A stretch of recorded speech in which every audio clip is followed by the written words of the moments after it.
this. This is like insane. Hey. You know, obviously, Brent, you know Jeremy. Jeremy, you know Brent. Heck yeah, man. It's great to see you. I'm a complete mess on the podcast right now. Computers are dying. I can't find stuff. I'm dumping beer. It's awesome. I mean, they brought in a football player to replace you. That's so sad. You'll be way cooler than me. I'm over. That's how bad the complete mess.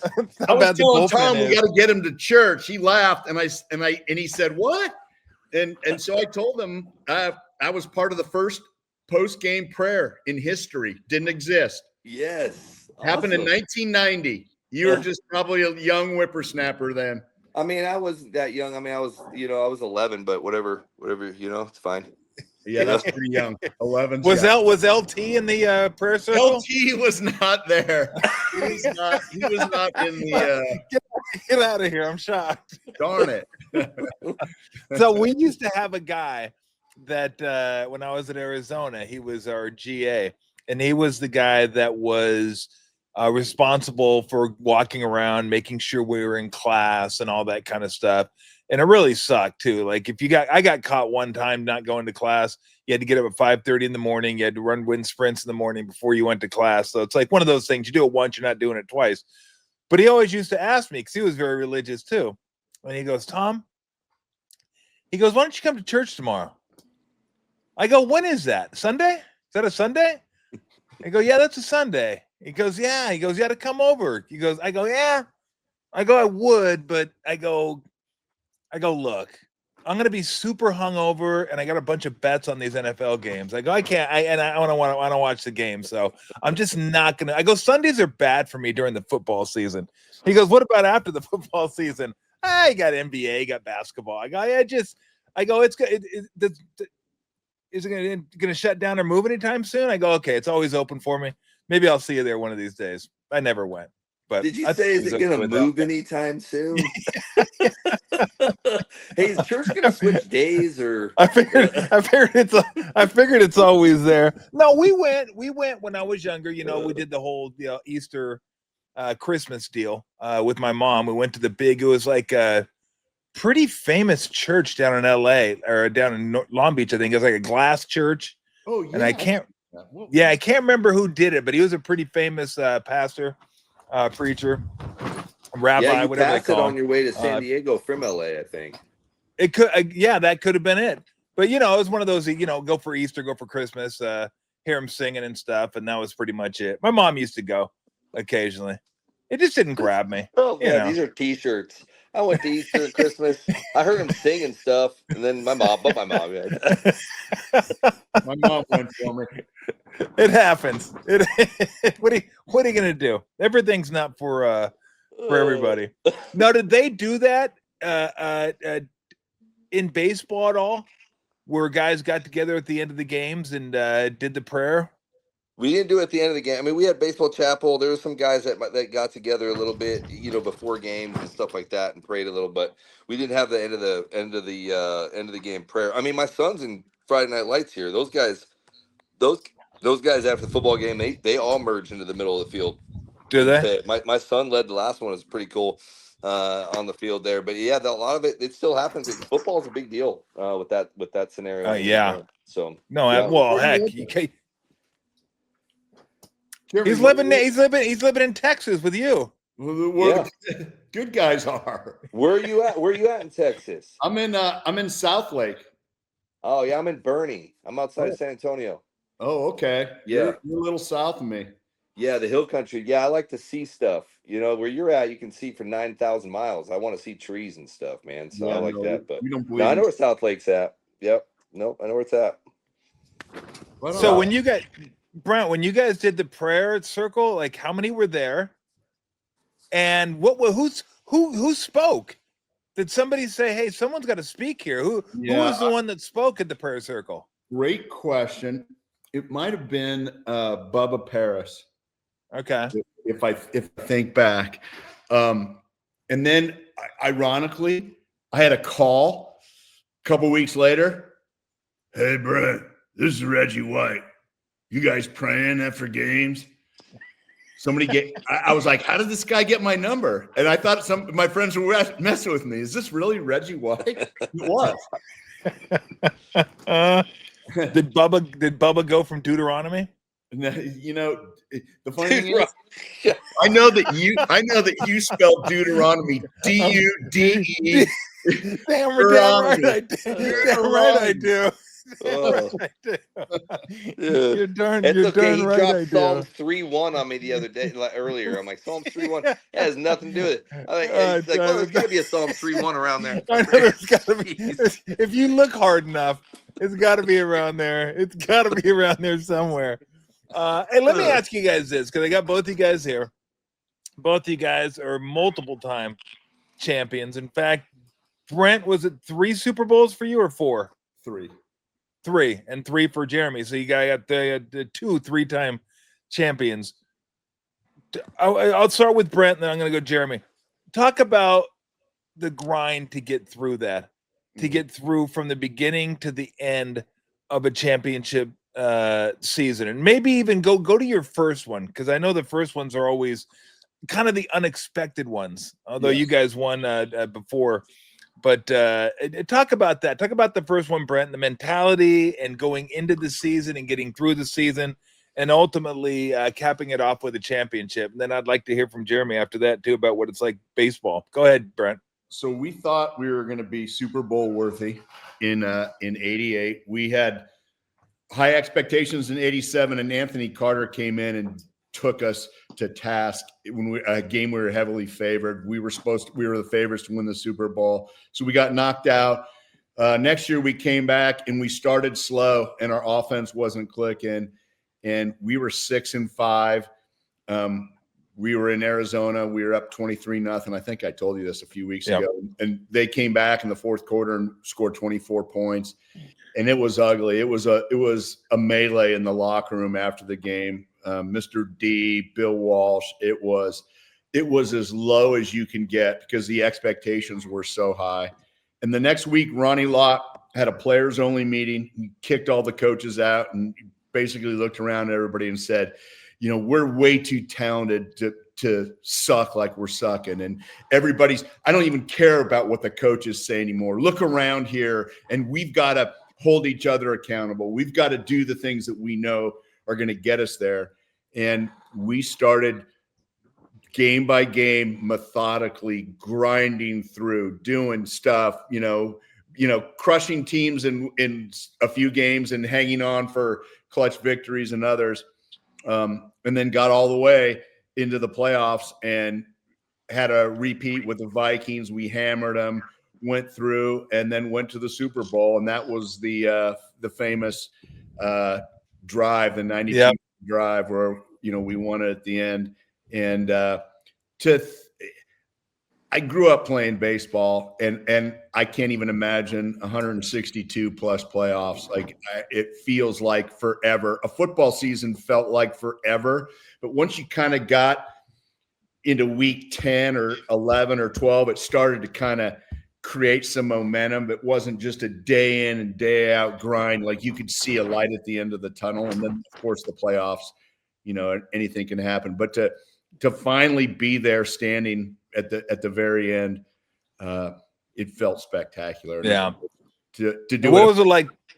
What was it like for you guys, Jeremy? I mean, obviously you go back. The things I remember about that year are the Padres being ahead. I think we've lost Jeremy again. We got Jeremy in a dark screen. Oh, there he is. He's back. I don't know what happened. I've been here the whole time. It's weird. Are you touching stuff or what do you stop touching stuff? Who knows? Who knows? I'm like a little kid. I play around with stuff and all of a sudden stuff goes away. No, but I remember the Padres leading for most of that season, right? And then we're wondering, are the Padres ever going to have a losing streak at some point?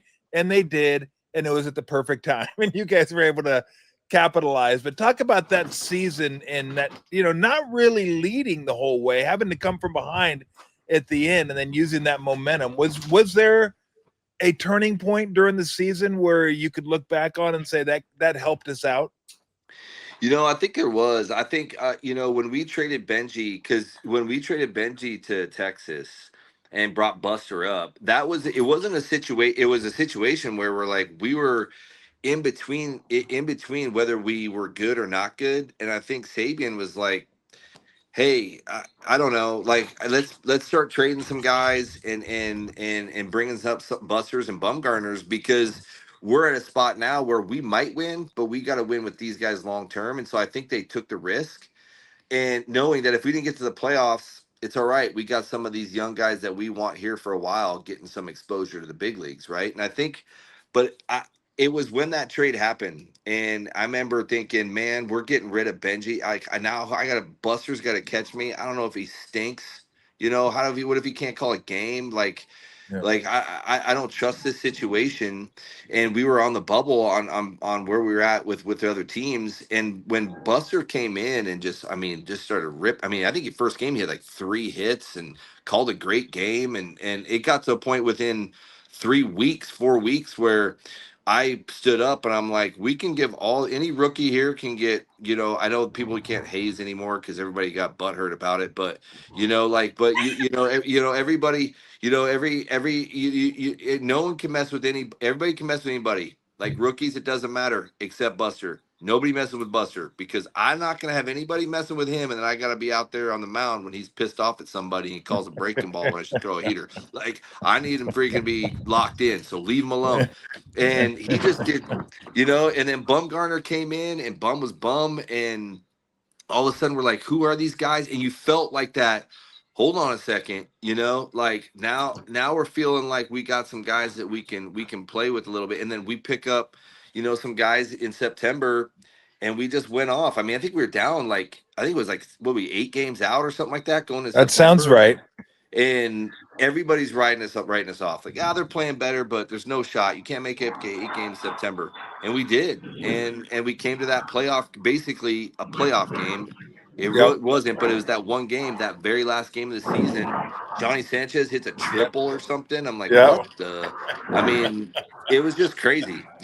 And would I have picked us to win the World Series if I'm outside our clubhouse? Absolutely not. Like, you got the Phillies that were just bashing the ball everywhere. You got Texas that was just hitting the ball everywhere. You had all these teams, but what we knew is that we could pitch. And I told guys, and there was Renneria, myself, Uribe. I don't think Burrow might have been in one at that time. I think there was only a handful of us that had been in a World Series before. And I remember telling them, I was like, listen, hey, it's about pitching. Don't.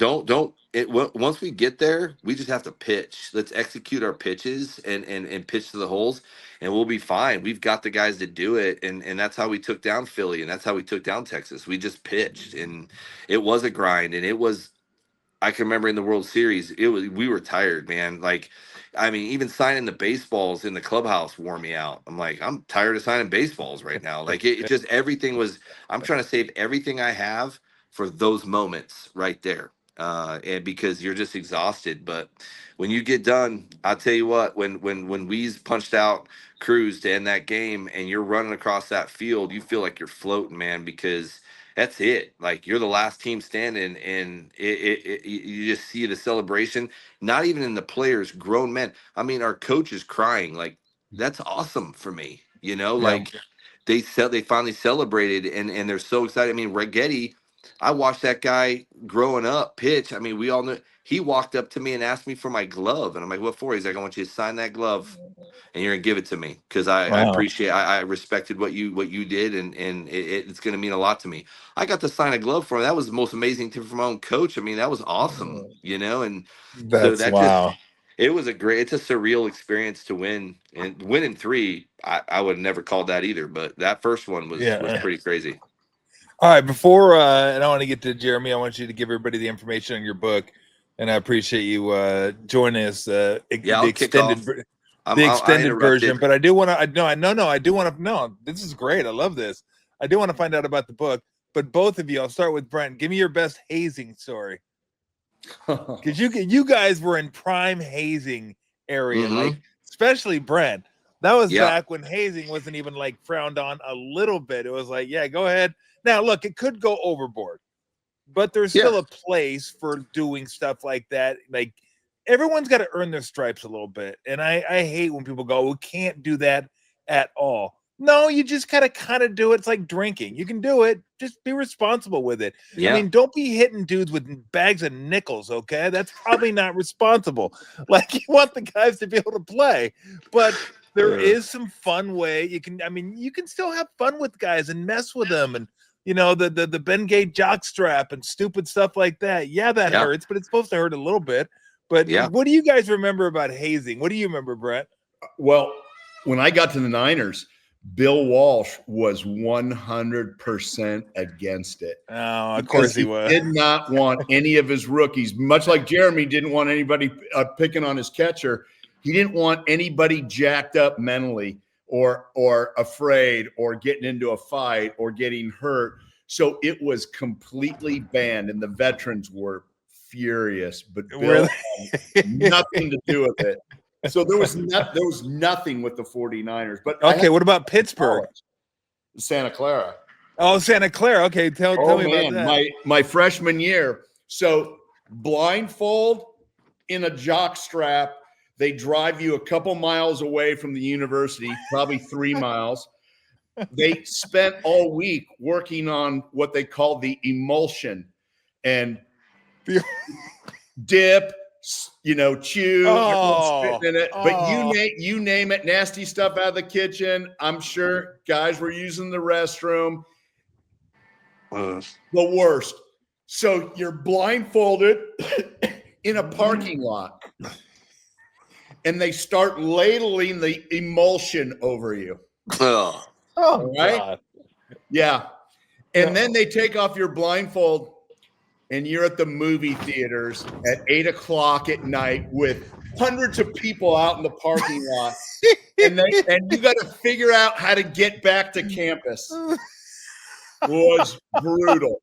That's brutal. Rough. Like that's close to over the line. That's close to over the line. That's kind of in its heyday. Be over the line. So you were in a jock strap with covered in dip juice.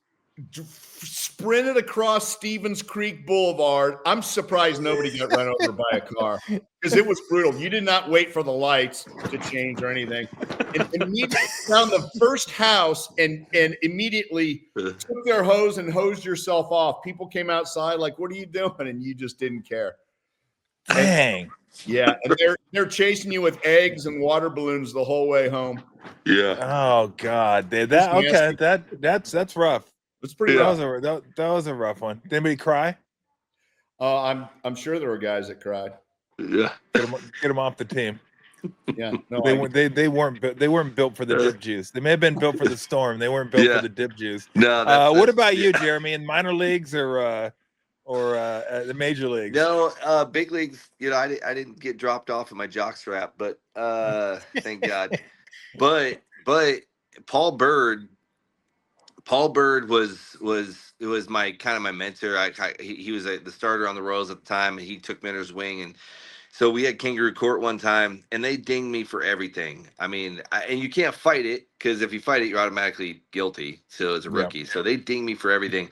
Well, at the end, Bird's like, "Hey, I think discipline for Affel, instead of fining him, I think he should have a punishment." And I'm like, "Oh man, I don't know what that could possibly be. You guys have been brutal to me all year because they've been beating me up all year."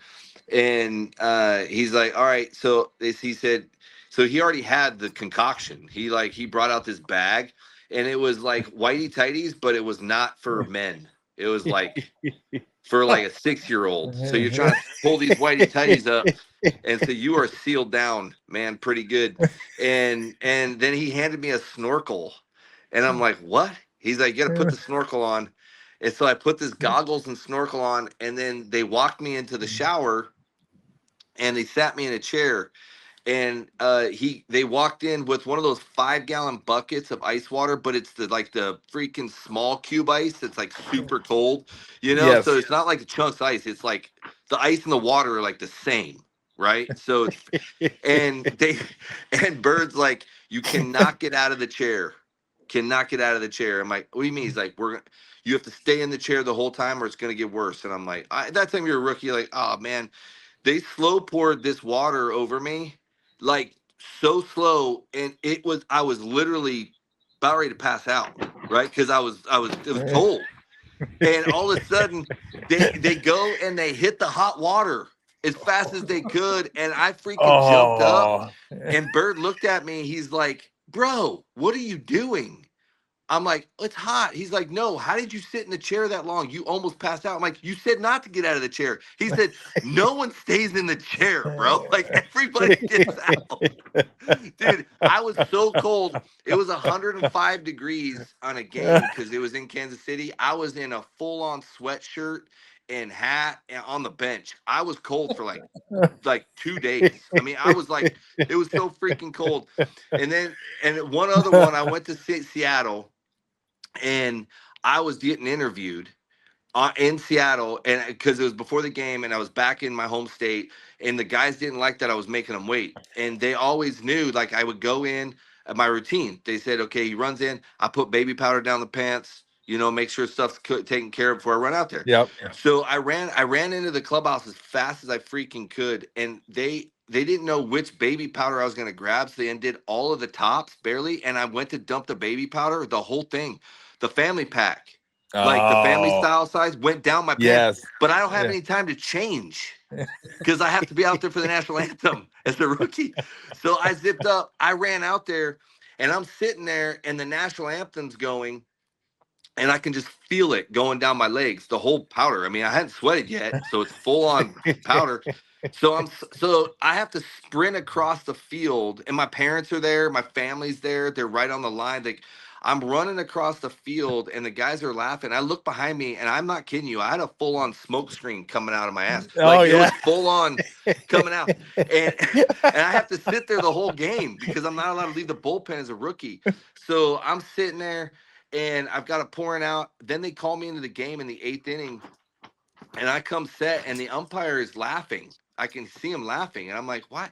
And I look down, and it's pouring out of my pants, and I had my blue, like my shoes were covered in baby powder as I was pitching, and it was like every time I'd hit, it'd be like, poof, and so Brent Main his mask is bouncing behind there because he's trying to call a game. I'm throwing freaking I'm facing Mike Cameron. He's laughing at me. I'm like, this is not okay. I'm just a full-on puffball the whole time in a game. And it was so bad.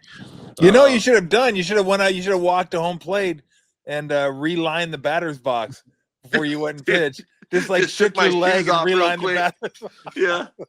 But you know what? My favorite one is I got Bumgarner once. Well, allegedly. Okay, this is all allegedly. This never really happened. Everything's allegedly.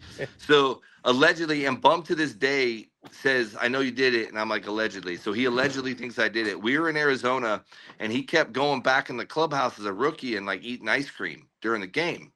And so I was getting stretched to go because I was about ready to pitch in the game. So I was getting stretched, and he came back, kept going in there and getting ice cream. And I said, is Bump coming in here all the time to eat ice cream? They're like, yeah. I'm like, okay.